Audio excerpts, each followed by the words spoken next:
আর আপনি আপনি যে অভিষেক ব্যানার্জির কথা বলছেন, সে অভিষেক ব্যানার্জি কি পার্লামেন্টে ছিল? আমি তো অনেকক্ষণ ভিডিও দেখেছিলাম। আমি এটা খুঁজছি যে কটা এমপি পার্লামেন্টে হাজির ছিল তৃণমূলের, আর কটা এমপি ছিল না। তাদের বিরুদ্ধে তৃণমূল কংগ্রেস কি ব্যবস্থা গ্রহণ করে আমিও দেখছি, তারপরে কি ব্যবস্থা জনগণকে নিয়ে করতে হয় গণতান্ত্রিক প্রক্রিয়ায় সেটাও আমি দেখাবো। যাদবপুর লোকসভা কেন্দ্রের যিনি সাংসদ শাহিনী ঘোষ, কালকে ওয়াকআপ নিয়ে তার কোনো বক্তব্য দিতে দেখা যায়নি। এবং আমরা দেখেছি যে বাংলার যুবরাজ যাকে বলা হয় অভিষেক ব্যানার্জির কালকে কোনো রোলে পাওয়া যায়নি। যুবরাজ বলেন, আমার কাছে সব যুবরাজ ফুররাজ নয়, ও আপনাদের কাছে থাকতে পারে। যুবরাজ কি আবার যুবরাজ? বাংলা কে সরকার আছে নাকি? সবাই আমরা রাজা, সবাই আমরা যুবরাজ। পশ্চিমবাংলার প্রত্যেকটা নাগরিক রাজা, ভারতবর্ষের প্রত্যেকটা নাগরিক রাজা। আমরা রাজা আমাদের রাজার দেশে। ও ছাড়ুন তো, ও মমতা ব্যানার্জির ভাই বলে কি যুবরাজ মাথায় তুলে নাচতে হবে নাকি? আগের দিনে ঈদ সম্মেলনে এসে বড় বড় ভাষণ দিয়ে চলে গেল, আর পার্লামেন্টে বক্তব্য দিতে দেখতে পেলাম না। মুসলমানদের ভোটের উপরে দাঁড়িয়ে আছে সরকারটা, তৃণমূল সরকার যেটা চলছে। মুসলমানদের চলার পিছনে মুসলমানদের একটা বিশাল অবদান আছে। ডায়মন্ড হারবার থেকে শুরু করে যাদবপুর, যে আমাদের যাদবপুর, আমি যেখানকার বিধায়ক, যাদবপুরের 7টা সেগমেন্টের মধ্যে একটা ভাঙড়েতে হিংসা করে ভোট চুরি করে শওকত মোল্লা আরাবুলদের নেতৃত্বে ভোট চুরি হলো। ভোট চুরি করে জিতলো, যে পার্লামেন্টে গেল। কি হলো? কি করলেন উনি? একটা শব্দ খরচ করেছেন? বাইরে বড় বড় ভাষণ দেয়। আর আমি ভাঙড়ের বিধায়ক, বিধানসভার মধ্যে 2 দিন ওয়াকআপ নিয়ে আলোচনা হয়েছে, আমি সুযোগ পেয়েছি 10 মিনিট ফাটিয়ে দিয়ে এসেছি। আমার কথার উত্তর দেওয়ার মতো কারো ক্ষমতা ছিল না বিধানসভার মধ্যে। আর পার্লামেন্টে উনি গিয়ে চুপ করে বসে আছেন। ওনার বদলে যদি আমরা অ্যাডভোকেটটাকে পাঠাতাম, আমরা জোর গলায় অ্যাডভোকেটটা গিয়ে ঐসি সাহেব থেকে শুরু করে গৌরব গগৈ থেকে শুরু করে যে সমস্ত এমপিরা আপনার ওয়াকআপ সংশোধনীর বিরুদ্ধে কথা বলছে তাদের হয়ে গলা মিলাতো, তাদের সাথে গলা মিলিয়ে ফাটিয়ে দিয়ে আসতো। এখনো বলবো ভাঙড়ের মানুষকে, যাদবপুরের মানুষকে, যে শওকত মোল্লাদের টাপে পড়বেন না। আগামী দিনে এই শওকত মোল্লারা আপনাদেরকে বিক্রি করে দেবে। আজকে যেমন পার্লামেন্টে বিক্রি করলো আপনার ভোটটা, এটা খোঁজ নিয়ে দেখুন ভোটাভুটিতেও কাকে ভোটটা উনি দিয়েছেন, দেখলে দেখা যাবে। আর আপনি আপনি যে অভিষেক ব্যানার্জির কথা বলছেন, সে অভিষেক ব্যানার্জি কি পার্লামেন্টে ছিল? আমি তো অনেকক্ষণ ভিডিও দেখেছিলাম। আমি এটা খুঁজছি যে কটা এমপি পার্লামেন্টে হাজির ছিল তৃণমূলের, আর কটা এমপি ছিল না। তাদের বিরুদ্ধে তৃণমূল কংগ্রেস কি ব্যবস্থা গ্রহণ করে আমিও দেখছি, তারপরে কি ব্যবস্থা জনগণকে নিয়ে করতে হয় গণতান্ত্রিক প্রক্রিয়ায় সেটাও আমি দেখাবো। আপনি ভাঙড়ের কথা বলছেন, অসভ্য বর্বরদেরকে দিয়ে চলছে তো। তৃণমূলের যারা যে কটা নেতা আছে তারা বুঝতে পারছে না তাদের পায়ের নিচের মাটিটাকে সরাচ্ছে এই তৃণমূল কংগ্রেস। আগামী দিনে ভাঙড়ে এয়ারপোর্ট করার পরিকল্পনা এরা চালাচ্ছে, ভাঙড়ের মানুষকে উচ্ছেদ করার পরিকল্পনা চালাচ্ছে। আমি আছি, পাচ্ছে না, ওই জন্য আমাকে হেন তেন প্রকারে ডিস্টার্ব করছে ওরা। আর এরা সেই তালে দিচ্ছে। আর সায়নী ঘোষ এসে মাঝে মধ্যে একটা দুটো করে গান গিয়ে দিচ্ছে, এইগুলো পুরো পাগলা হয়ে যাচ্ছে। যদি সায়নী ঘোষ মুসলমানদের কথা ভাবতো, ভাঙড়ের মানুষের কথা ভাবতো, ওয়াকআপ বোর্ডের সম্পত্তির কথা ভাবতো, ওয়াকআপ সংশোধনীর বিরুদ্ধে যদি উনি থাকতেন, তাহলে তো পার্লামেন্টে 5 মিনিট বক্তব্য দিতেন। তা দিয়েছে? দেয়নি, শুধু নাটক করছে। তো আগামী দিনে ভাঙড়ের মানুষকে বলবো, সায়নী ঘোষ আসলে ভদ্রভাবে, শান্তভাবে, মার্জিত ভাষায় প্রশ্ন করবেন যে আপনি আমাদের ভোট তো পাননি, চুরি করেছেন, তারপরও আপনি আমাদের এখন এমপি খাতায় কলমে বাই সার্টিফিকেট, আপনি আমাদের এমপি, পার্লামেন্টে গিয়ে আমাদের কেন কথা বললেন না ওয়াকআপ নিয়ে? এ কথা জিজ্ঞাসা করবেন ভাঙড়ের মানুষকে। বলবো আপনার রাইট আছে, আপনার অধিকার আছে। বিধানসভা টিভি তো চলছে না, নাহলে ভাঙড়ের মানুষের ভোট নিয়ে আমি কি করছি সেটা দেখিয়ে দিতেন। কিন্তু লোকসভা টিভি আছে, তো লোকসভায় গিয়ে সায়নী ঘোষ কি করছেন সেটাও জানতে হবে ভাঙড়ের মানুষকে, যাদবপুরের মানুষকে প্রশ্ন করতে হবে।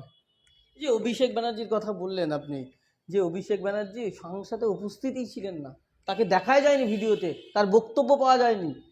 তিনি তৃণমূল কংগ্রেসের বলা যেতে পারে সর্বভারতীয় সম্পাদক, তিনি তৃণমূলের সেকেন্ড ইন কমান্ড। তিনি তিনি একজন সাংসদ, তার কোনো ভূমিকাই নেই সংসদে ওয়াকআপ বিল নিয়ে। এটাও তো হতে পারে, আমি জানি না, আমি সবার বক্তব্য শুনতে পাইনি। বক্তব্য লিস্ট আমি বার করার চেষ্টা করছি, কার বক্তব্য ছিল।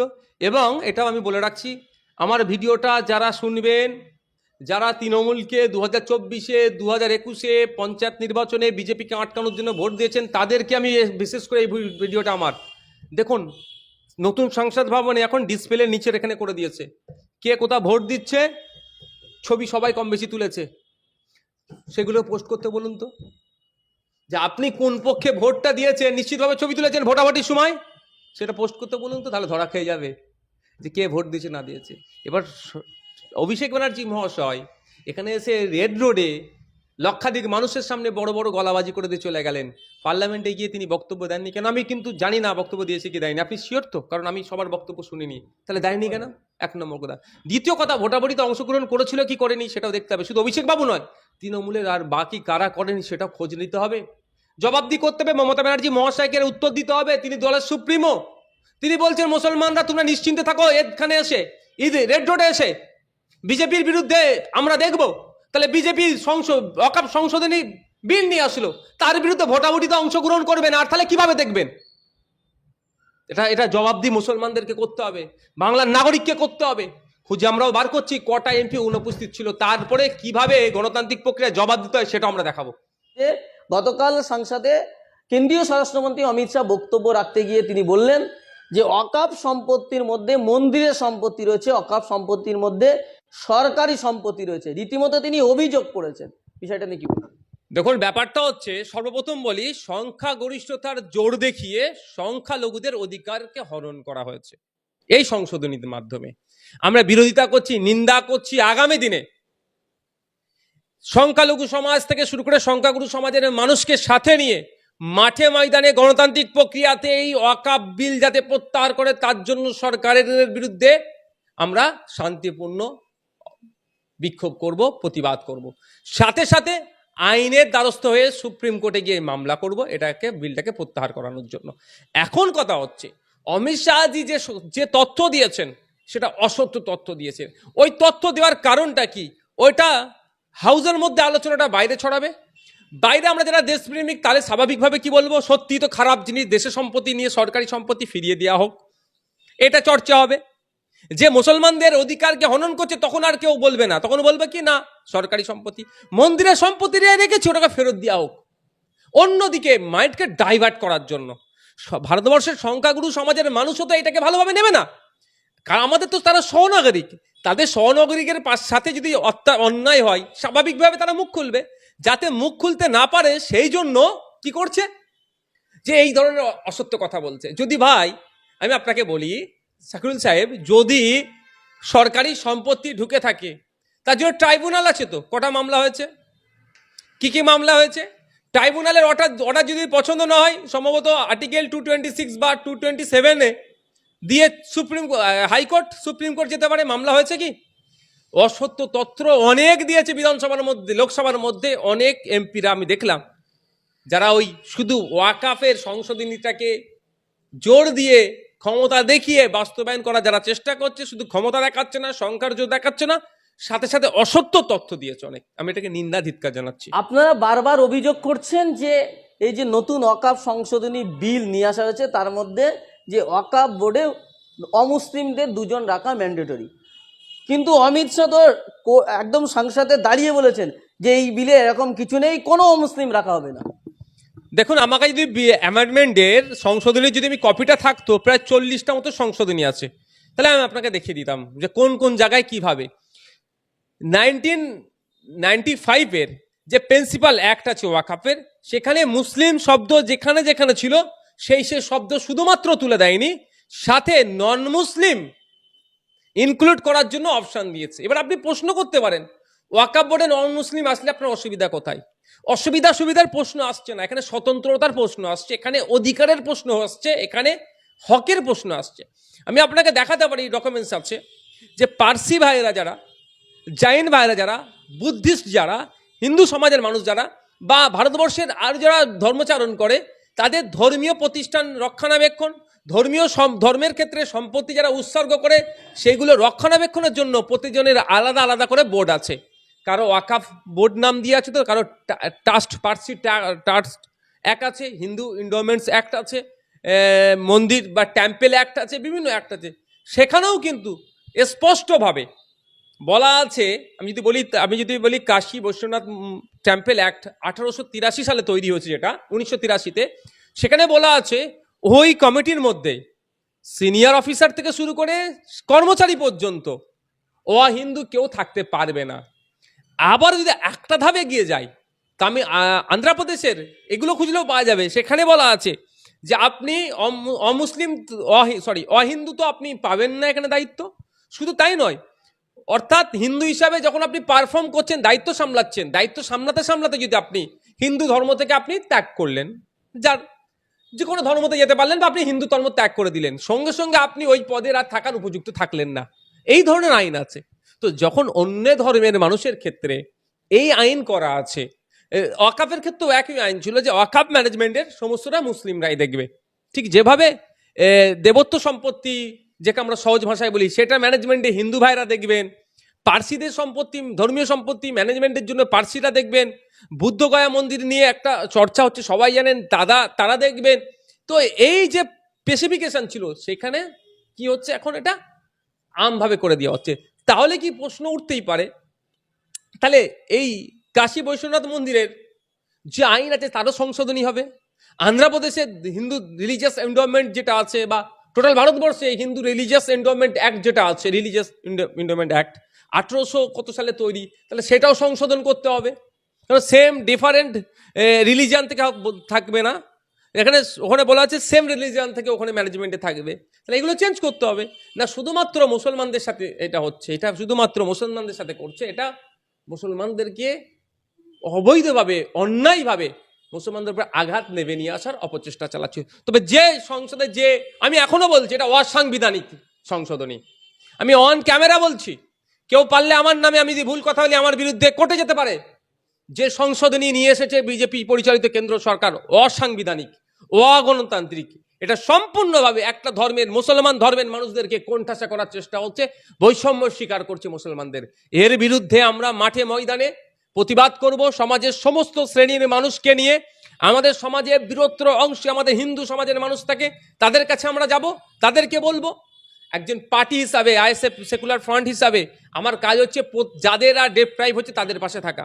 তো হিন্দু মুসলমান নির্বিশেষে সবাইকে বলবো যে এগিয়ে আসুন, পশ্চিমবাংলা নয় ভারতবর্ষের মুসলিমদের অধিকারের উপরে আঘাত আসছে, আপনারা প্রোটেক্ট করুন। আশা করছি হিন্দু মুসলিম নির্বিশেষে ভিন্ন ধর্মের মানুষেরা মুসলমানদের উপরে যে অত্যাচার নেমে আসছে সেটা রোখার জন্য কাঁধে কাঁধে মিলিয়ে কেন্দ্রের সরকারের বিরুদ্ধে আন্দোলন সংগঠিত করবে এবং এই বিলকে প্রত্যাহার করতে বাধ্য করবে। সাথে সাথে ইন্ডিয়ান সেকুলার ফ্রন্ট, আইএসএফ এর আমি একজন চেয়ারম্যান হিসাবে, বড় ভাইজান অলরেডি আমাদের নির্দেশ দিয়ে দিয়েছে, আমরা অলরেডি উকিলের সাথে কথাও শুরু করে দিয়েছি, আমরা আগামী দিনে সুপ্রিম কোর্টে যাচ্ছি। এটা যখন আইনে পরিণত যদি হয়, তাহলে আইনকে আমরা চ্যালেঞ্জ করার জন্য। সংখ্যালঘু দপ্তরের যিনি মন্ত্রী, যিনি কিরণ রিজিজু, তিনি যে বিল পেশ করেছিলেন, কিরণ রিজিজু তিনি বলছেন যে অকাপ সম্পত্তি আগে ছিল 4,22,000, সেইটা 4,90,000, সেইটা এখন বেড়ে হয়েছে 8,22,000। এত সম্পত্তি বেড়েছে কিন্তু সংখ্যালঘুদের কোনো উন্নয়ন হচ্ছে না। তাই এই বিল সংখ্যালঘুদের উন্নয়নের স্বার্থে, এবং শুধু সংখ্যালঘুদের উন্নয়ন নয়, সাথে সাথে দেশেরও উন্নয়ন হবে। দেশের উন্নয়ন কে চায় না? যে দেশের উন্নয়ন চায় না তাকে আমি দেশদ্রোহী মনে করি। কৃষকদেরকে মেরে দেশের উন্নয়ন এরা চায়, দেশের উন্নয়ন এরাও চায় না, এরা পুঁজিপতিদের উন্নয়ন চায়। সম্পত্তি বেড়েছে, মুসলিম সমাজের পূর্বপুরুষেরা ধর্মের নামে তার আওলাদদের ভবিষ্যৎ সিকিউর করার জন্য সেই সম্পত্তি দিয়ে গিয়েছে। এবার আপনি যদি বলেন সংখ্যালঘুদের ভালোর জন্য এরা ওয়াকফ বোর্ডের সংশোধনী নিয়ে আসে, কি ভালো করছে এরা? এরা যদি সংখ্যালঘুদের ভালো চাইতো, পার্লামেন্টের ক্যাবিনেটে একটা মিনিস্টার মুসলিম আছে? এদের এত কটা এমপি আছে, একটা মুসলমান ক্যান্ডিডেট ছিল এমপি? আমাদের পশ্চিমবাংলায় একটা এমএলএ ক্যান্ডিডেট ছিল মুসলিম, একটা এমএলএ কে মুসলিম জিতিয়ে নিয়ে এসেছে। জিতিয়ে আনতে পারে না, এদের মেম্বার করে, রাজ্যসভার মেম্বার করে ক্যাবিনেটে একটা মিনিস্টার দিয়েছে। এরা আবার মুসলমানদের ভালো চাইছে, এরা আবার মুসলমানদের ভালো চাইছে। উত্তরপ্রদেশে কদিন আগে সাম্বালে মসজিদের নিচে নাকি মন্দির আছে, খুঁজতে গিয়ে 5টা মুসলমানকে গুলি করে হত্যা করলে এদের রাষ্ট্র দ্বারা। এরা নাকি আবার মুসলমানদের ভালো চায়। উত্তরপ্রদেশের মিরাটে সম্ভবত, যে মসজিদে ঈদগাতে জায়গা কম হয়, ছোট ঈদগাহ, যে মানুষ ঈদের নামাজ পড়বে, তারা নামাজ পড়লে একটু ভিড় যদি বেড়ে যায়, যদি রাস্তায় চলে আসে, সেটাও ফরমান জারি করলো যে আপনারা যদি রাস্তায় কেউ নামাজ পড়ে তার পাসপোর্ট বাতিল হবে, ড্রাইভিং লাইসেন্স বাতিল হবে। ঈদগাতে জায়গা না পেলে কেউ যদি কারো বাড়ির ছাদে নামাজ পড়ে, তার উপর অত্যাচার নেমে আসবে। এরা আবার মুসলিমদের ভালো চায়? এটা শুধু আকাশ কুসুম কথা ওদের, এই কথার কোনো সারবত্তা নাই, শুধুমাত্র মুসলমানদেরকে বোকা বানানোর কথা বলছে। এই সম্পত্তি নজরে পড়েছে কর্পোরেটদের হাতে, কর্পোরেটদের নজর পড়ছে, তাদের হাতে তুলে দিতে হবে, সেই জন্য এরা এই ধরনের কথা বলছে। কালকে আমরা দেখলাম যে কেন্দ্রীয় মন্ত্রী অনুরাগ ঠাকুর তিনি বলছেন যে এই অকাপ সম্পত্তি নিয়ে প্রচুর দুর্নীতি হয়েছে, এই অকাপ নিয়ে প্রচুর দুর্নীতি হয়েছে, তাই জন্য কংগ্রেস আর বিরোধীরা এই বিল পাশ করতে দিতে চায় না। ওয়াকাফ নিয়ে দুর্নীতি হয়েছে, তা দুর্নীতি হয়ে যারা করেছে তার বিরুদ্ধে সেন্ট্রাল ওয়াকাফ কাউন্সিল কি করছে? উত্তরপ্রদেশে সব থেকে বেশি ওয়াকাফ সম্পত্তি আছে ভারতবর্ষের, প্রায় 25%। 100 টাকায় 100%-এর মধ্যে 25% উত্তরপ্রদেশে আছে। কর্ণাটকা সরকার গতবার পর্যন্ত বিজেপি ছিল, সেখানে ওয়াকাফ নিয়ে দুর্নীতি হয়ে বসে আছে। কি ব্যবস্থা গ্রহণ করেছে? যদি ওয়াকাফ নিয়েই দুর্নীতি হয়েছে, ব্যবস্থা গ্রহণ করতে চাই, ডবল ইঞ্জিনের সরকার যেখানে জায়গায় আছে সেই জায়গায় কাদের বিরুদ্ধে কটা ব্যবস্থা গ্রহণ করেছে সেই তথ্যটা অনুরাগ ঠাকুরকে দিতে বলতে পারবেন? পারবে উনি দিতে? ওসব বাদ দিলাম, এই অ্যামেন্ডমেন্টে বলছে নাকি দুর্নীতির বিরুদ্ধে হবে। তো এই অ্যামেন্ডমেন্টের আগে যেটা 1995 এর প্রিন্সিপাল যে আইনটা ছিল, অ্যাক্ট ছিল, সেখানে বলা ছিল ওয়াকাফ দুর্নীতি ধরা পড়লে 2 বছর জেল হবে। আর এরা দুর্নীতি বন্ধ করার জন্য জেলটা কমিয়ে নিয়ে এসে 6 মাস করেছে। তাহলে দুর্নীতি বাড়বে না কমবে? বললাম না, এরা সংখ্যাধিক্যের জোর দেখিয়ে আমরা সংখ্যাগুরু এই করে সংখ্যালঘুদের উপরে দমন পীড়ন করছে। এটা সারা পৃথিবীর ইতিহাস। যেখানেই সংখ্যালঘুরা আছে, ধর্মীয় কারণে, জাতিগত কারণে, বর্ণগত কারণে, ভাষাগত কারণে, তাদের উপরে সেই এলাকার সংখ্যাগুরুদের দ্বারা অত্যাচার নেমে আসে। এটা ভারতবর্ষে এটা নতুন নয়, এটা দীর্ঘদিন ধরে চলে আসছে। এটা শুধু বিজেপির আমলে নয়, বিগত সরকার যারা ছিল দেখুন সংখ্যালঘুদের উপরে ওই রকম অত্যাচার বারবার এসে আছে। পার্শ্ববর্তী দেশ আমাদের বাংলাদেশ কদিন আগেই সংখ্যালঘুদের উপর অত্যাচার নেমেছে, যদি এখন সেই জায়গা এখন শান্ত আছে, আমরা শান্ত চাই। সারা পৃথিবীতে আপনারা দেখবেন কিভাবে সংখ্যালঘুদের উপরে সংখ্যাগুরুর অত্যাচার করছে, এই তার একটা নিদর্শন বাংলাতে, এই আমাদের ভারতবর্ষে।